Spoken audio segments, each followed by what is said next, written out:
জামাতের আমির এবং তারেক রহমান এই দুইজনের সঙ্গে, প্রথম তারেক রহমানের সঙ্গে, তারপর জামাতের আমিরের সঙ্গে বৈঠক করেছেন মার্কিন যুক্তরাষ্ট্রের বাণিজ্য প্রতিনিধি, ইউএস ট্রেড রিপ্রেজেন্টেটিভ রাষ্ট্রদূত জেমিসন গ্রিয়ার এবং দক্ষিণ ও মধ্য এশিয়া বিষয়ক সহকারী বাণিজ্য প্রতিনিধি ব্রেন্ডন লিঞ্চ, এমিলি এসবি এরা করেছেন। এবং তারা জানতে চেয়েছেন যে তারা যে বাণিজ্য চুক্তি করবেন সেটা আসলে যারাই ক্ষমতায় আসুক তারা এটা মানবে কিনা। তখন তারা বলেছেন যে আমাদের ডক্টর ইউনূস সরকারের প্রতি সমর্থন আছে, আমরা এই চুক্তি মেনে নিব। এবং সামাজিক যোগাযোগ মাধ্যমে আলাপ চলতেছে যে হয়তোবা শেখ হাসিনাকেও এই মার্কিন প্রতিনিধি একটা কল দিয়ে থাকতে পারেন, ভিডিও কনফারেন্স করতে পারেন। আপনার কাছে এরকম কোনো তথ্য আছে কি? না, এটা সত্য না। এটা সত্য না। তাহলে তাহলে তারা আসলে মানে আমেরিকা, ইউরোপিয়ান ইউনিয়ন, জাতিসংঘ তারা আসলে এই আওয়ামী লীগবিহীন বাংলাদেশ তারা এক প্রকার মেনে নিচ্ছে। আপনাকে তো বললাম যে এই সংস্থাগুলো একটা জিনিস বুঝতে পেরেছে যে যেভাবে হোক একটা রাজনৈতিক দলকে আগে ক্ষমতা আসতে হবে, কারণ ডক্টর মোহাম্মদ ইউনূসের government is not exactly very efficient. The government has no grip. কারণ আপনি তো সরকারে বসে সই করলে তো হবে না, আপনার তো একটা বিশাল বড় কর্মী বাহিনী লাগে যেটাকে আপনি গভর্নমেন্টকে পরিচালিত করতে হেল্প করেন। হ্যাঁ, তো কথা হচ্ছে যেমন ধরেন মিলিটারি থেকে যখন ক্ষমতা টেক ওভার করা হয় তখন তারা দেশ চালাতে পারে কেন কিছুদিন, কারণ তাদের একটা বিরাট বড় বাহিনী আছে। In conjunction with civil administration, the military administration both together work hand in hand, as a result দেশ চালানো যায়। এখন এই 5-6টা লোক, এগুলার কোনো লোকবল নাই, কিছু নাই, এইগুলা কি সরকার চালাবে? আর মানে তাদের সাথে মানে তারা কোন চুক্তিকে কতদিন আপহোল্ড করবে? তার নিজেরই তো কোনো how would I say long term validity নাই। হ্যাঁ, তো yeah, that's how it is. So European Union বলেন, ব্রিটিশ গভর্নমেন্ট বলেন, আমেরিকান গভর্নমেন্ট বলেন, এমনকি ইন্ডিয়ান গভর্নমেন্ট বলেন, they realise that without a political government কোনো সমস্যারই সমাধান করা যাবে না। আওয়ামী লীগকেও যদি বাংলাদেশে ফিরিয়ে আনার ক্ষেত্রে বা আগামী নির্বাচনে অংশগ্রহণ করার ক্ষেত্রে যদি চাপ প্রয়োগ করতে হয়, সেটা তো একটা রাজনৈতিক দলের উপরেই করতে হবে। এটাই বাস্তবতা। কিন্তু আপনি কি মনে করেন যে বর্তমান সরকার যেভাবে ভারতের সঙ্গে চোখে চোখ রেখে কথা বলতেছে, আওয়ামী লীগ, বিএনপি, জামাত সহ কোন রাজনৈতিক দলের পক্ষে আসলে এভাবে চোখ রেখে কথা বলা সম্ভব?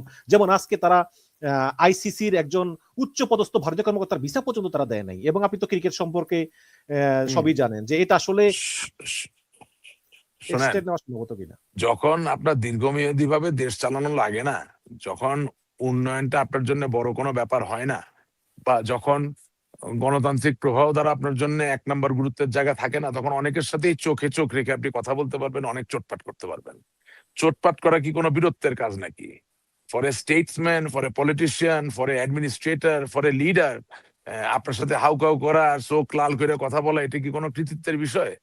বিষয় হচ্ছে যে বাংলাদেশ ভারত তো অনস্বীকার্য প্রতিবেশী, মায়ানমারও আমার অনস্বীকার্য প্রতিবেশী। আমি যদি এই দেশগুলোর ভিতরে ভারসাম্য সুসম্পর্ক রক্ষা না করতে পারি একটা রাজনৈতিক সত্তা হিসাবে, দেশকে আমি সামনের দিকে এগিয়ে নিয়ে যাব কিভাবে?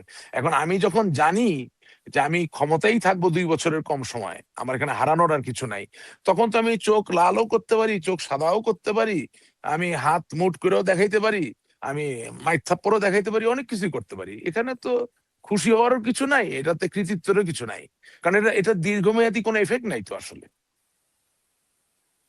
জি, বাট এটাই বলেছেন ভারতের সেনাপ্রধান উপেন্দ্র ত্রিবেদী, যে আমরা দেখছি যে আসলে এই সরকার কি 5 মাসের মেয়াদী পদক্ষেপ নেয় নাকি 5 বছর মেয়াদী পদক্ষেপ নেয়, আমরা এগুলো দেখতেছি। এবং তিনি আরো বলেছেন যে বিভিন্ন চ্যানেলে আমাদের সঙ্গে বাংলাদেশ সেনাবাহিনীর বিভিন্ন চ্যানেলে যোগাযোগ আছে।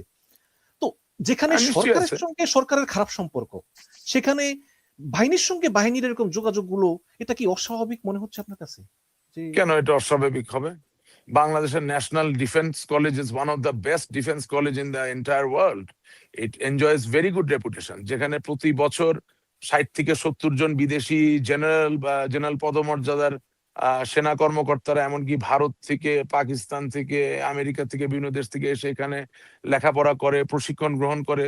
তো যোগাযোগ তো সবসময় চক্রান্ত নির্ভর যোগাযোগ হতে হবে তা তো না, বন্ধুসুলভ যোগাযোগেরও তো অনেক জায়গা আছে। আপনার যৌথ প্রশিক্ষণ হয়, যৌথ মহড়া হয়, এটা তো আমি অস্বাভাবিক কিছু মনে করছি না। জি, মানে সরকারের সম্পর্ক ভালো না। কিন্তু আবার দেখা যায় যে না হয়তো স- মানে আমার কথা হচ্ছে যে জেনারেল ওয়াকারুজ্জামান যদি জেনারেল উপেন্দ্র ত্রিবেদীর সঙ্গে যোগাযোগ করেন, যোগাযোগ করার পর কথা বলার পর সেটার একটা রিপোর্ট তিনি আসলে প্রধানমন্ত্রীর কার্যালয়ে পাঠান কিনা বা বলেন কিনা যে আমাদের সঙ্গে এই কথা হয়েছে। এটাও না একটা বিষয়। আপনি এটাকে ওভার রিড করতেছেন। জেনারেল উপেন্দ্র যে একদম ওয়াকারুজ্জামান সাহেবের সাথে স্পেসিফিক্যালি কথা বলেছে তা তো না। হোয়াট হি মিনস ইজ, দেখেন, who is a major general in Bangladesh is a major general also in India. Whoever is a major general in India, when he goes to America on an official visit, he is also a major general there. অর্থাৎ তাকে brigadier general salute করে। Global কিছু protocol আছে। এখন আহ, আগের দিনের ওই ধরেন সুলতান সুলেমানের সময়ের মতো তো আর সেনাবাহিনী বিচ্ছিন্ন না। এখন সারা পৃথিবীর প্রত্যেকটা সেনাবাহিনীর সাথে প্রত্যেকটা সেনাবাহিনীর লিয়াজোর জায়গা থাকে। সুতরাং কোন দেশে কি হচ্ছে না হচ্ছে, কি পরিবেশ পরিস্থিতি, আনুষ্ঠানিকভাবে যেমন আদান প্রদান হয়, অনানুষ্ঠানিকভাবে আদান প্রদান হয়। চট্টগ্রামে পুলিশের উচ্চ পর্যায়ের লোকজন কিছু লোককে গ্রেপ্তার করেছেন এবং তারা বলেছেন যে সামনের ইলেকশনকে ভণ্ডুল করার জন্য সারা বাংলাদেশে আওয়ামী লীগ সংখ্যালঘু হিন্দু, বৌদ্ধ, খ্রিস্টানদের এবং রোহিঙ্গাদের বাড়িতে আগুন দিচ্ছে এবং তারা এই নির্বাচন বানচালের পরিকল্পনা করতেছে। তো এ ব্যাপারে কি আপনি কি মনে করেন কিনা যে মানে মানে কেন আওয়ামী লীগ এটা করতেছে বলে আপনি মনে করেন? আমি তো জানি না এটা আওয়ামী লীগ করছে কিনা। এটা মানে মানে মানে পুলিশের বক্তব্য আর কি। এই পুলিশের তো হচ্ছে আওয়ামী বিষয়। লীগের তো সময় ও বক্তব্য দেখছি, পাহাড়ি এখনকার কুরবানিতে। বক্তব্য দেখছি। পুলিশের বক্তব্যের উপর নির্ভর করে আপনি জীবনে চলতে পারবেন নাকি?